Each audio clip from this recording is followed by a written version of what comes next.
आप सभी को गोपिका सखी का प्यार भरा राधे राधे। दोस्तों, आज मैं आपके सामने एक नई कहानी लेकर आई हूँ जिसका शीर्षक है सुखी जीवन का रहस्य।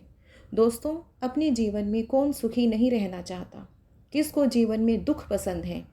पर सुखी रहने का रहस्य क्या है, उसी के ऊपर एक छोटी सी कहानी है जिससे कि लाइफ में बहुत ही इंस्पिरेशन मिलती है। चलो इस कहानी को मैं शुरू करती हूँ। एक व्यक्ति अपने गुरुजी के पास गया और बोला, गुरुदेव, दुख से छूटने का कोई उपाय बताइए। शिष्य ने थोड़े शब्दों में बहुत बड़ा प्रश्न किया था। दुखों की दुनिया में जीना, लेकिन उसी से मुक्ति का उपाय भी ढूंढना बहुत मुश्किल प्रश्न था। गुरु ने कहा, एक काम करो, जो आदमी सबसे सुखी हो उसके पहने हुए जूते लेकर आओ, फिर मैं तुझे दुख से छूटने का उपाय बता दूंगा। शिष्य चला गया। एक घर में जाकर पूछा, भाई, तुम तो बहुत सुखी लगते हो, अपने जूते सिर्फ आज के लिए मुझे दे दो।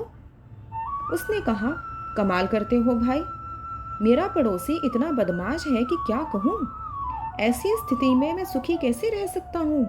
मैं तो बहुत दुखी इंसान हूँ। वह दूसरे घर गया।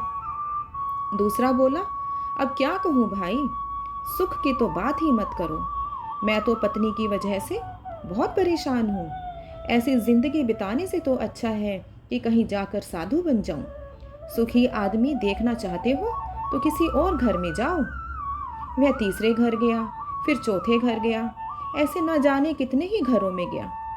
किसी की पत्नी के पास गया तो वह पति को करूर बताती, पति के पास गया तो वह पत्नी को दोषी कहता, पिता के पास गया तो वह पुत्र को बदमाश बताता, पुत्र के पास गया तो पिता की वजह से खुद को दुखी बताता। सैकड़ों हजारों घरों के चक्कर लगाया। सुखी आदमी के जूते मिलना तो दूर, खुद के ही जूते घिस गए। शाम को जब वह गुरुजी के पास आया और बोला, मैं तो घूमते घूमते परेशान हो गया, ना तो कोई सुखी मिला और ना सुखी आदमी के जूते। गुरुजी ने पूछा, लोग क्यों दुखी हैं? उन्हें किस बात का दुख है? उसने कहा, किसी का पड़ोसी खराब है, कोई पत्नी से परेशान है, कोई पति से दुखी तो कोई पुत्र से परेशान है। आज हर आदमी दूसरे आदमी के कारण दुख भोग रहा है। गुरु ने बताया, सुख का सूत्र क्या है। गुरु ने कहा, दूसरों की ओर नहीं बल्कि अपनी ओर देखो, खुद में झांको, खुद की काबिलियत पर गौर करो। प्रतिस्पर्धा करनी हो तो खुद से करो, दूसरों से नहीं। ये जीवन तुम्हारी यात्रा है, दूसरों को देखकर अपने रास्ते मत बदलो। खुद को सुनो, खुद को देखो, यही सबसे बड़ा सुख का सूत्र है।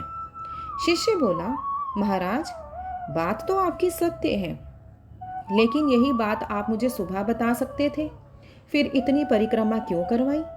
गुरु ने कहा, बेटा, सत्य दुष्पाच्य होता है, वह सीधा नहीं पचता। अगर यह बात मैं तुम्हें सुबह बता देता तो तुम हरगिज नहीं मानते। जब स्वयं अनुभव कर लिया, सबकी परिक्रमा कर ली, सबके चक्कर लगा लिए, तो बात समझ में आ गई। अब ये बात तुम पूरे जीवन में नहीं भूलोगे।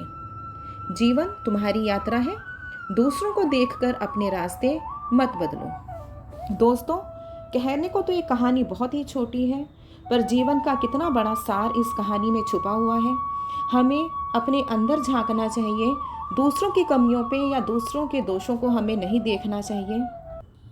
कबीर जी का एक दोहा है, बुरा जो देखन मैं चला, बुरा न मिलिया कोई, जो मन देखा आपनो, मुझसे बुरा न कोई। कितनी बड़ी इसमें बात कही गई है। अगर हम अपने अंदर झांक लें, दूसरों की तरफ ना देखें, अपनी कमियों को देखें कि हमें कहाँ पर खुद को ठीक करना है, तो हमारे जीवन में अपने आप सुख आ जाएगा और दुख हमारे जीवन से अपने आप बाहर चला जाएगा। इसी के साथ ही आज की कहानी को हम यहीं पे विराम देते हैं। आप सबको राधे राधे।